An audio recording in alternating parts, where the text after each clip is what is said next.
started.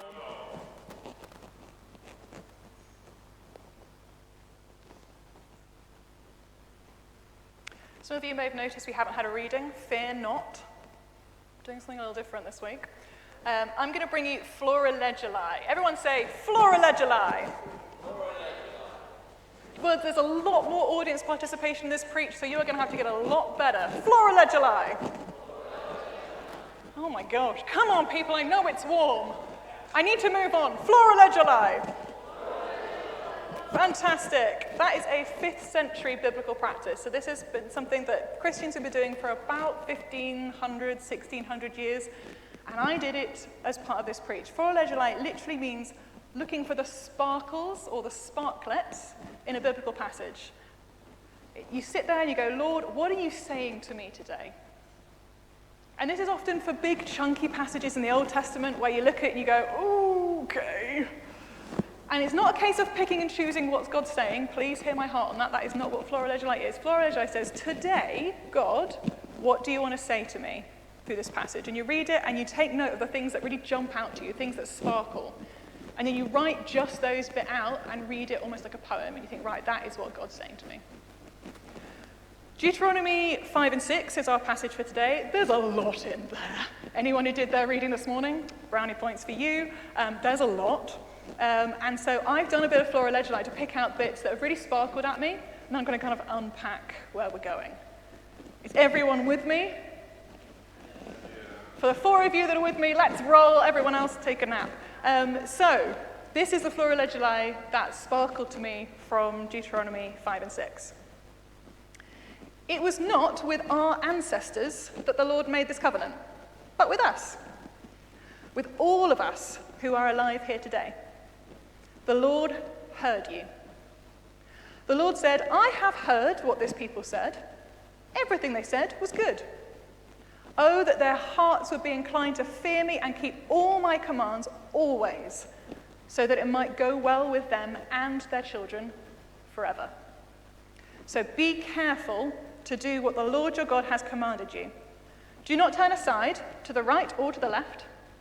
Walk in obedience to all that the Lord your God has commanded you, so that you may live and prosper and prolong your days in the land that you will possess. This is the word of the Lord. So you can tell the C of E's of us just by hearing autumn like reflex, straight that out. It's great, I love it. Okay, here we go. Shema Yisrael, Adonai Eloheinu, Adonai Echad. That is the Shema, which is a Jewish prayer. It says, Hear, O Israel, the Lord our God, the Lord is one. Now, the respectful way to say the Shema is with eyes closed and eyes covered, which is, for those who are listening to the podcast, shout out to them, that's what I did. I shut my eyes and I covered my eyes as well. And that is a tradition that came up because the idea is that when you say those words, absolutely nothing else should be distracting you or on your mind. At that point, when you say those words, which are holy words, nothing else exists. The only thing that exists is, Hear, O Israel, the Lord our God, the Lord is one. Those words that I said in Hebrew, those were the first words that Jesus ever heard on this earth. Because in Jewish tradition, that's the first thing you say to a newborn. It's what a Jew would say every day. The first thing you'd say as you wake up, before you even opened your eyes, you would cover your eyes and you would pray the Shema. Orthodox Jews today will pray that prayer approximately 5 or 6 times a day as this constant rhythm and beat through their day. The Lord is one. He is our God. Now, Shema, which is that first word, hear, is not just, by the way, the Lord is one. Shema actually means, listen to me right now. It's a very parental vibe, and I say that as a non-parent. Shema is a very, very strong word. It's the sort of word that you say when you're walking along a road with a child that you love in your life, doesn't have to be yours, and they see ice cream on the side of the road, and they dash out just as a lorry comes through, and you grab them and you say, listen to me. Don't do that again. Shema. Sounds very pretty, but it's very powerful. Now, context matters, and those of you who've heard me preach before will be like, right, when are we getting to the history section? Fear not, we're about to dive right in. And I want to spend some time on that because context really does matter. In 1,000 years, people will not understand the difference between a butt dial and a booty call. And that is why context is really important. If we don't dive in to the specifics of how and why this was written, we are going to lose so much. Okay? If you don't know what a butt dial or a booty call is, ask someone you are related to, either a generation up or a generation below, depending on where you sit. We are in Deuteronomy. Oh, we're back in the Old Testament, gang. As many of you know, I love the Old Testament. The Old Testament tells me history and poetry. The New Testament tells me what to do. I find it a lot easier to go towards history and poetry than try to do what I'm told. But if you're feeling a little bit anxiety about, oh, great, more names that I can't pronounce, shame on you, because Deuteronomy was Jesus' favorite book of the Bible. You're all looking at me like, Emily, where are you getting this divine knowledge? It's mathematics. Jesus quotes Deuteronomy more than any other book of the Old Testament, and he loved Leviticus, and quite right too. But far more did he quote from Deuteronomy. Now, as we have looked, glamorous assistant, first slide, please. We've looked at chiasms. For those of you who don't know what's going on, deep breath, it's okay. It's okay. I'm not going to unpack every single element of this. Essentially, a chiasm is a repeating wave, like an arc. So at the top, you have the most important bit that the whole chiasm is pointing to, and then you have the same themes either side. All right? So the Torah, that's the first 5 books of the Bible, they have the same themes, Genesis, Deuteronomy, Exodus, Numbers, so they point to Leviticus. If you unpack Leviticus, they've got the same themes coming in to Leviticus 16, 17. If you unpack that, it's beautiful. Anyone who says that the ancient Hebrews weren't that smart, beg to differ. What's really exciting is that Deuteronomy is also doing some really interesting, cool things, which you don't often learn about in churches because either they're Jewish or they're ancient history and people don't tend to go into that. But gang, we're going to do just that today. So, next slide, please. We're going to look at suzerain or suzerain covenants. I know you're all ecstatically excited. Try and contain your excitement. A suzerain covenant was essentially a contract between one powerful and one weak nation. It's essentially protective cover. So the big nation would go, look, we could overcome you, but as long as you do what you're told, we'll let you live, all right? Or sometimes the smaller vassal would go, oh gosh, they're taking over everywhere. We want to get on their good side. So they'd go to the big power and be like, look, we're happy to be your vassals. We're happy to do what we're told, but we don't want to be invaded. Can we have a suzerain? So the suzerain contract is always between something really, really powerful and something not powerful at all. For context, we're thinking like 4,000, 3,000 years ago. This is ancient kind of near Middle East culture here. Now, suzerain contracts always run in the same order. So, we've got the preamble and the history. How did we get here? Then you've got the requirements. Why do we need a treaty? Who's afraid of who? Then we've got the stipulations. What laws and rules does the vassal, that lower, weaker entity, have to follow to keep the contract? Then you've got blessings and curses. Blessings are always really short. They're basically like, I guess we won't invade you, ? And then the punishments are like, it's always way beyond anything that archaeology has ever shown us. So they say things like, we'll burn every single town to the ground and kill all your children and salt the earth and pollute the river. We've never found any evidence that anyone's done that, but it's hyperbole. It's there to frighten and to look impressive and to look dramatic. And at the end, there's some sort of like witness statement, like who was there to witness it. There's usually a song or a poem or a psalm, something short that summarizes the whole contract. And that was what you would teach the next generation. So they wouldn't have to learn the whole contract, the whole covenant. Your leaders would, but everyone was expected to have memorized that kind of summary at the end. Are you all with me? Fab. What I love about Deuteronomy is that it is a suzerain contract between God and the nation of Israel. Next slide, please. Ta-da! These will be available from the church office for those who want them. But essentially, you can quite literally break down Deuteronomy into this, right, how do we get here? Why do we want this treaty with God? Why do we want to be in relationship? We know we're lower. We know we're weaker. What does God want us to do? What's going to happen if we do it? Exactly. And then there's lots of punishment. When you get to the near end of Deuteronomy, please don't panic. There are lots of big hyperbole. It's meant to be silly. It's meant to be over the top. Okay? That fits with the suzerain contract. Context matters. And at the end, there's a song and a psalm, and there's a list of people who were there, and there you go. You're with me. You will be unsurprised to hear, next slide, that we see these 5 things turn up in every suzerain contract we have evidence of from the very beginning of suzerain contracts. And when you start to look at these 5 things over and over again, you start to notice that actually, next slide please, there's 5 books at the beginning of the Bible called the Torah, and they also are a suzerain contract. Actually, the whole of these first 5 books of the Bible cover Genesis. How do we get here? How did the Israelite nation come to be? Exodus. Why do we need a treaty? Because we can't look after ourselves. Actually, we can't even look after our own nation very well. We can't find our own water. We're not that great. Leviticus. So what laws and rules we've got to follow to be part of this covenant with God?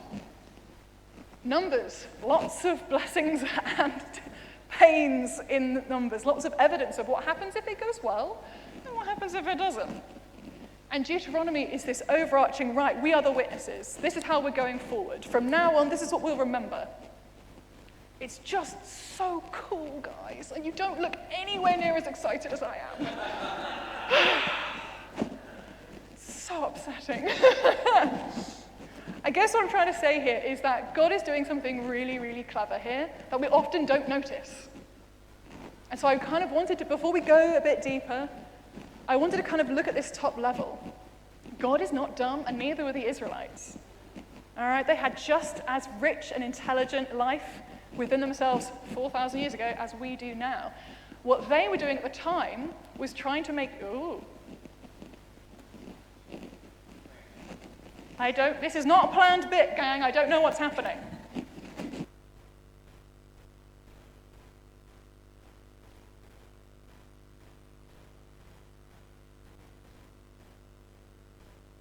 I'm entirely sure what was wrong because all I can hear is the sound of my own voice, and it sounds great. So, where was I? Yes, the Israelites are trying to interact with God in a context that they know. And that's suzerain contracts. That's what they know. And God, in his love and beneficence, goes, all right, we can do that. I can make a contract. Oh, it's so clever. You know what else is really cool with Torah and Deuteronomy in particular? And this is, we're now moving from history, and we're now moving to Jewish culture, so don't get too excited. Torah and Deuteronomy in particular is also a marriage contract. Stay with me. Stay with me. I see fear. Do not be afraid. We're going to get through this together. So this is the Jewish understanding of marriage, and it pretty much wasn't that different from kind of Abraham-ish. Definitely by Moses, this was how it worked, all the way, and Jesus' time, this was still true. That part of culture did not really alter that much. So you'd have an agreement between 2 families.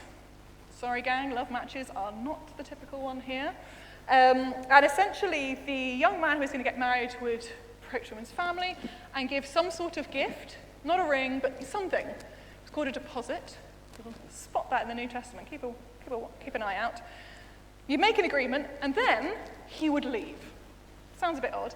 He would leave because the idea was that he would be bringing this woman to his father's home. He almost certainly would still be living at home. It was totally standard. I see the fear in a few young people's eyes. Not culture now, you're all right. And the idea was that he would have to build on an extension to his dad's house. So he would have to go, he'd be like, right, want to marry you, great, here's a gift, be back in a year. And he would rock off, and he would probably spend 12 to 18 months building a suitable home for the wife. Now at this point, she was considered engaged. She couldn't marry anyone else, but she was still living at home with her parents.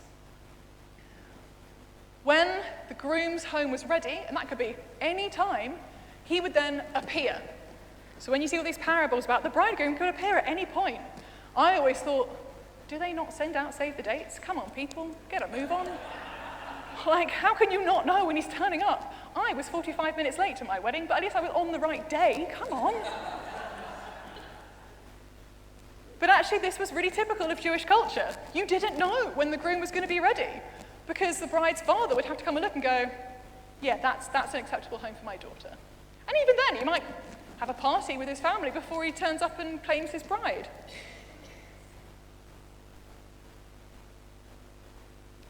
In Eden, God makes promises to humanity, and then he leaves.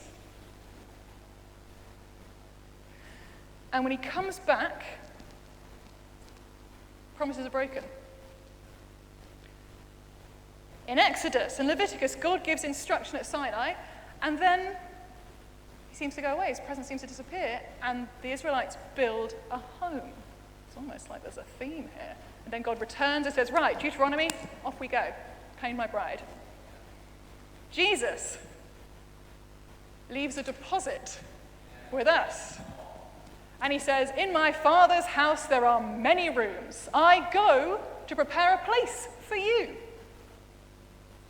And here we are with our save the dates going, when's he coming back? Nobody knows. No one knows. It's almost like there's echoes here and repetition here.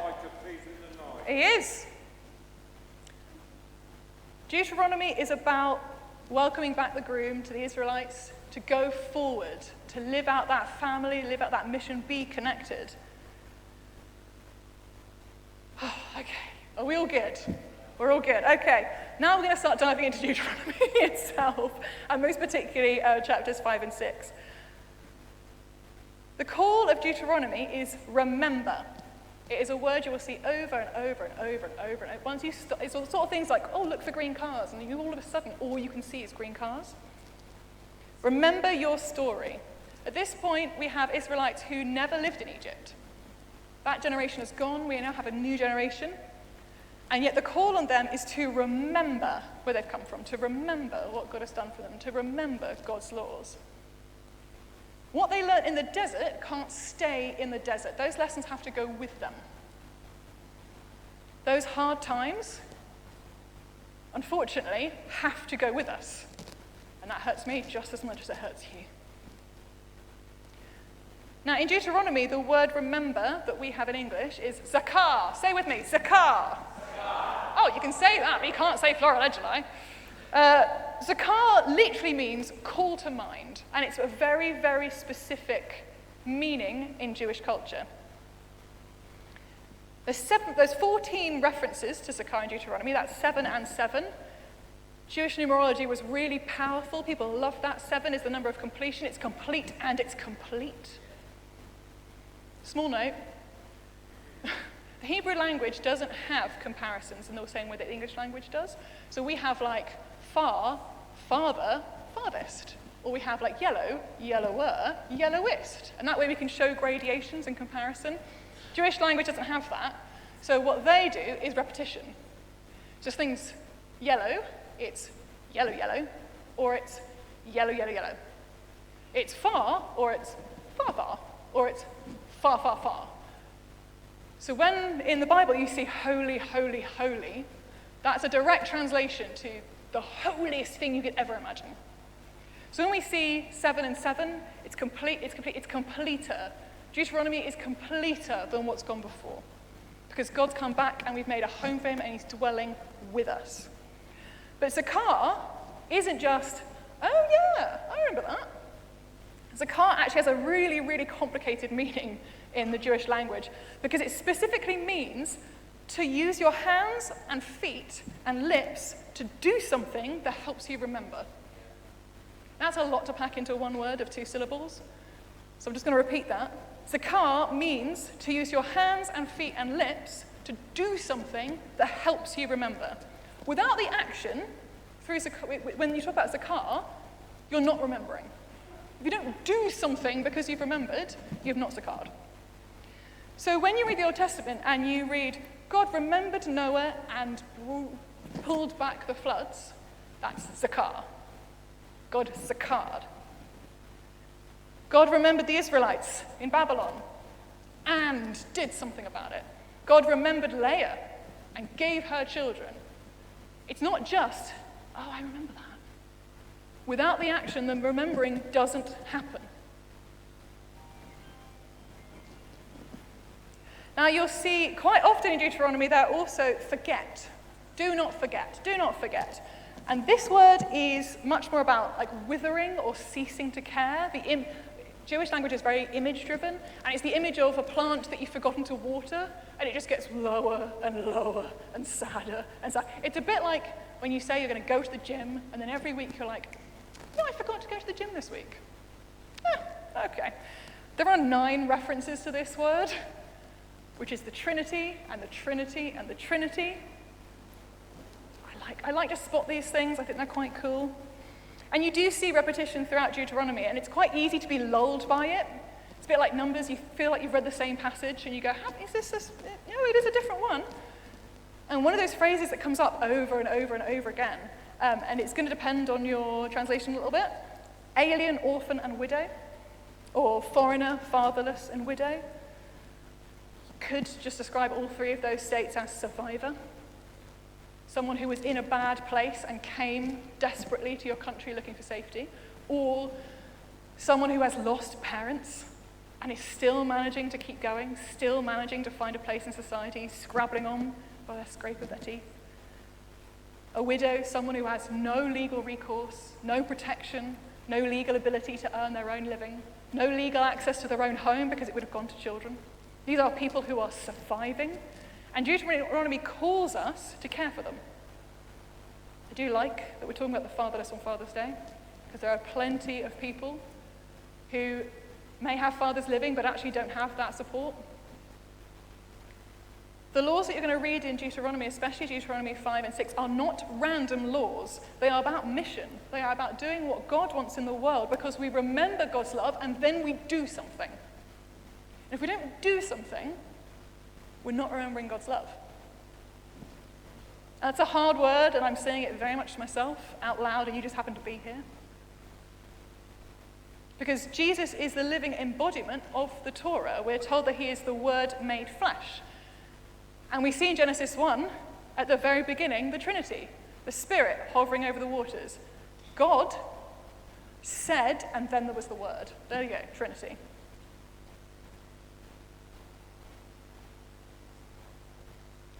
Now, we haven't got there in our Bible in 2 years yet, but the Jewish nation is going to go through some real hard times. And as part of those hard times and persecution and difficulty and the sense they felt that God was really far away and he wasn't zakar, he wasn't remembering them and doing anything about it. And I think we've all been in that situation where we go, God, you are not remembering me. What are you doing? They started creating additional laws, partly to show obedience to God. Look how much we love you, God. Look, we'll do this, we'll do that. We'll create this new law. We'll all keep it, all of us. We'll all do it. They're trying to prevent accidental sin, and that goes back to the Pharisees that I've talked about before, this idea that as long as we keep all the laws, God will have to come back to us. He'll have to send the Messiah because we're so obedient. But unfortunately, this completely backfires. It makes the rules the religion, and you lose focus on the faith underneath it. I'm going to give you 2 kind of examples from the New Testament. I know, we're jumping all over the place. Stay with me. Jesus says, you've heard it said. And whenever he says, you've heard it said, he's quoting from the Old Testament, just as a heads up, that he's directly quoting. You heard it said.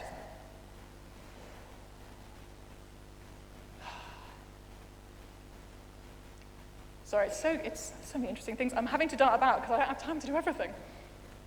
Jesus says, when 2 or more are gathered in my name, I will be there. And as a Christian who grew up in a Christian home and went to church from birth, I was like, great, 2 or more, but also me and the Spirit, so I'm kind of covered. Like, we're good. Don't see what's so exciting about that. But there was a mitzvah, which is mitzvah? Hey, it's like a rule or like a good deed. Ironic that they basically mean the same thing. A mitzvah of Jewish culture at this point was that you had to have 10 adult men for prayer to occur in synagogue. So if you went to synagogue and you really wanted to pray, and there was 8 other people there, and you were a man, and you were an adult, there still weren't enough of you, so you couldn't pray, so you may as well go home. So I'm sorry to all those women, or anyone under the age of about 12, 13.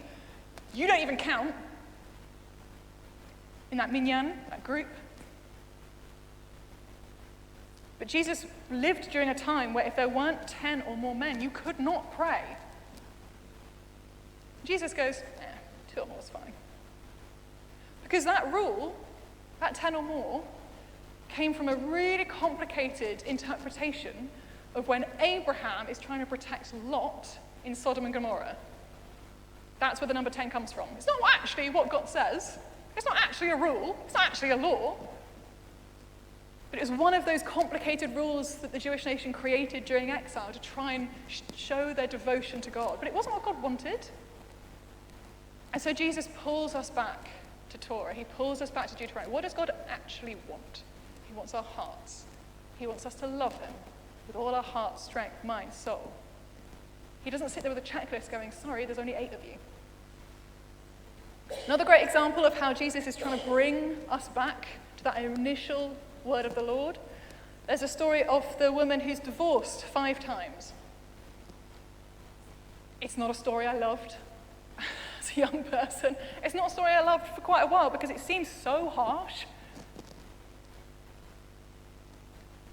And my understanding of this story really changed when I learned that actually in Jewish culture at the time and in some Jewish cultures now, women can't divorce their partners. Only men can choose to divorce. And in fact, it's real simple. You go,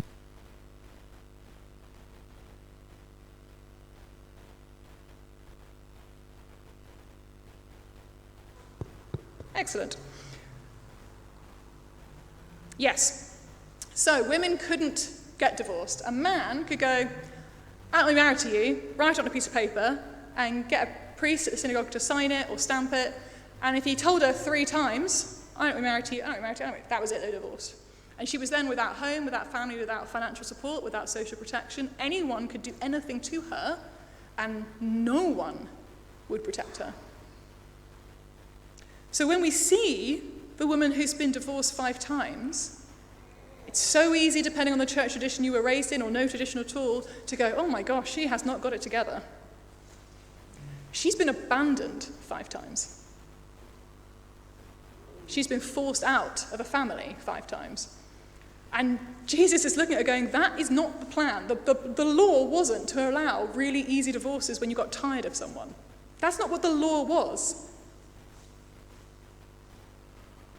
When we get obsessed by the law, we miss the Lord. We think sometimes that we can save ourselves by being really strict.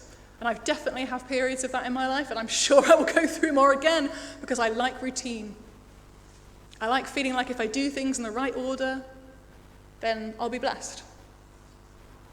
It's a lot easier to try and earn blessings than wait around for them. And I cannot be the only person thinking that. It's only by loosening our hold on what we want and what we think God wants, and we actually go back and go, God, what do you want? That we start to gain all the blessings that God wants to give us. Now, Deuteronomy says, yes, you are going to mess up, but yes, there is a way back. And again, see my preachers on Leviticus, great book. But what I kind of want to end on here is, what are we doing to remember? What are we doing to zakah? And I don't just mean, what great and very impressive acts of charity are you all doing? Because who's got time for that? But what are we doing to remember? That could be really simple things, really simple things. And I don't want to be prescriptive here, so please hear my heart. This is not now the Book of Emily and a long list of things you should be doing. But I'm trying to disrupt my daily pattern at the moment to try and remember and do something that makes me remember.